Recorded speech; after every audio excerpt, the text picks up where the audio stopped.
السلام علیکم ورحمۃ اللہ وبرکاتہ۔ بسم اللہ الرحمن الرحیم، والصلاة والسلام علی رسولہ الکریم وعلی آلہ وصحبہ اجمعین، اما بعد۔ میرے محترم بھائیوں، بہنوں، دوستوں، بچوں، بچیوں، رمضان کی برکتیں اللہ تعالی ہم سب کو نصیب فرمائے۔ اب تو جاتا ہوا رمضان ہے۔ ایک مرتبہ اللہ کے نبی صلی اللہ علیہ وسلم اپنے صحابہ سے فرما رہے تھے کہ بنی اسرائیل میں 4 انبیاء تھے جنہوں نے 80 سال اللہ کے راستے میں جہاد کیا۔ تو صحابہ افسوس سے کہنے لگے، یا رسول اللہ، ہماری تو عمر بھی 80 سال نہیں ہوتی، کم لوگ ہی اس عمر تک جاتے ہیں، اور جب 80 سال کے ہو جاتے بھی ہیں تو کسی کام کے نہیں رہتے، تو پھر وہ تو ہم سے بہت آگے نکل جائیں گے۔ تو میں قربان جاؤں ان صحابہ پر جن کی دلداری کے لیے اللہ قرآن اتارتے تھے۔ سبحان اللہ۔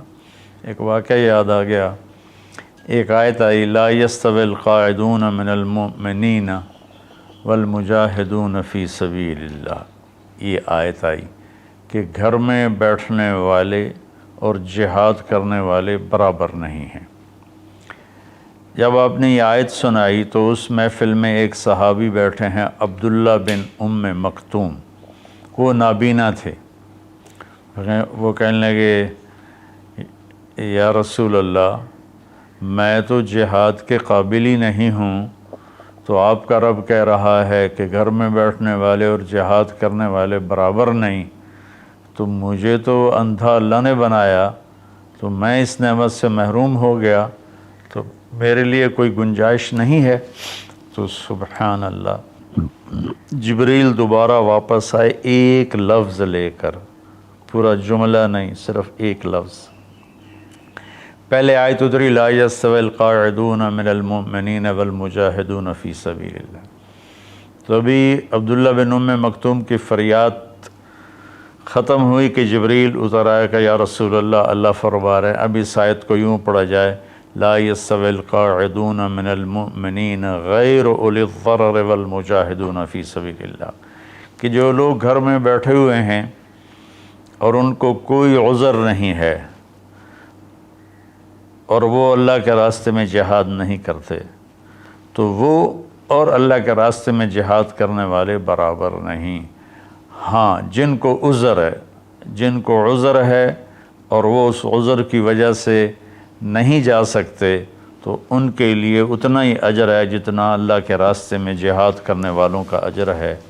یہ ایک ایسی جماعت اللہ نے دنیا میں بھیجی، 1,24,000 صحابہ تو حج میں تھے، صحابہ کی تعداد اس سے زیادہ ہے، وہ 1,24,000 حج کی حاضری تھی۔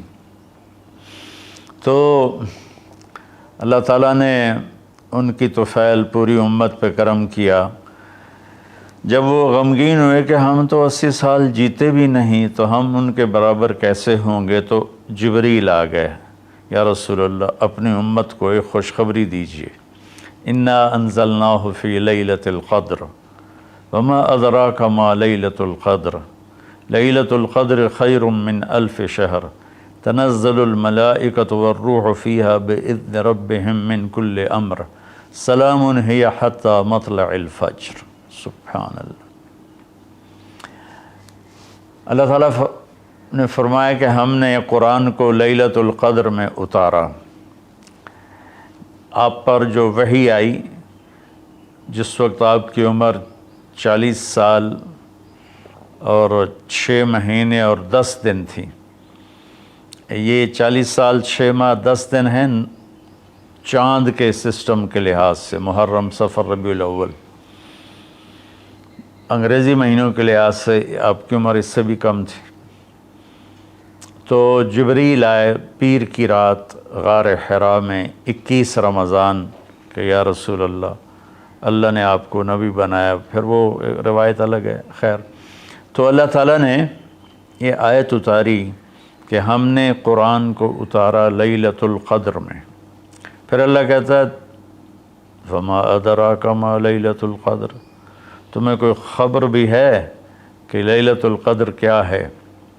پھر اللہ نے خود جواب دیا لیلۃ القدر خیر من الف شہر، لیلۃ القدر ایک مہینوں کی بندگی سے زیادہ اجر رکھتی ہے۔ ایک رات عبادت کرو تو 1000 مہینوں سے اس کا اجر زیادہ ہے، 83 سال سے بھی اوپر چلا گیا۔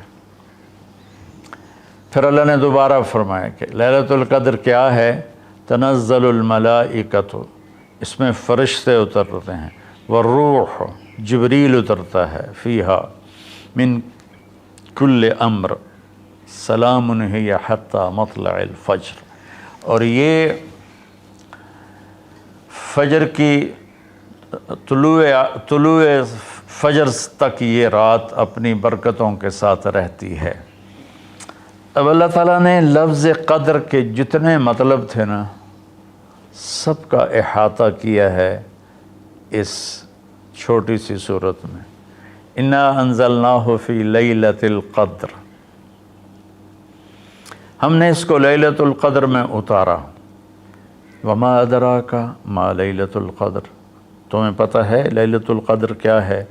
تو قدر کا معنی قیمت بھی ہوتا ہے، تو اللہ نے کہا لیلۃ القدر خیر من الف شہر، کہ اس کی قیمت 1000 مہینوں سے بھی زیادہ ہے۔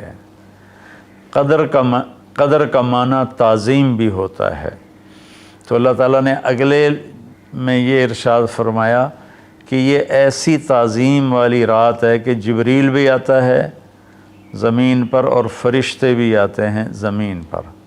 قدر کا ایک معنی تنگی بھی ہوتا ہے، فقدر علیہ رزقہ فیقول ربی اہانن، تو اللہ تعالیٰ اسی میں یہ فرما رہے ہیں کہ اس رات زمین پر اتنے فرشتے اترتے ہیں کہ زمین تنگ پڑ جاتی ہے، تنگ پڑ جاتی ہے۔ اور قدر کا معنی پیمائش بھی ہوتا ہے، تو اللہ تعالیٰ نے کہا سلام ہی حتی مطلع الفجر، اس رات کی لمبائی چوڑائی کیا ہے؟ سورج ڈوبنے سے اس کی رحمتیں شروع ہوتی ہیں اور فجر کے طلوع ہونے تک اس کی رحمتیں باقی رہتی ہیں۔ اس طرح قدر کے لفظ کے ہر معنی کو اللہ نے انتہائی خوبصورتی کے ساتھ اس چھوٹی سی صورت میں بیان فرمایا۔ تو اللہ تعالیٰ نے ہمیں اتنی ہمارے ساتھ مہربانی فرمائی کہ ہم اگر ایک رات جاگ لیں تو ہم 83 سال کی بندگی سے زیادہ اجر پا سکتے ہیں، لیکن اللہ نے اس کو چھپا دیا۔ 21، 23، 25، 27، 29 ان 5 راتوں میں چھپا دیا۔ اچھا چھپایا کیوں؟ کہ اگر اللہ تعالیٰ بتا دیتے کہ فلاں رات ہے، اور اللہ کو تو پتہ تھا کہ آگے آنے والی امت غافل ہوگی، تو متعین ہونے کے بعد پھر کوئی غافل ہوتا، نافرمانی کرتا، کوئی برا کام کرتا تو پوری امت پر عذاب آ سکتا تھا۔ تو اللہ تعالیٰ نے اپنے فضل سے اسے چھپا دیا۔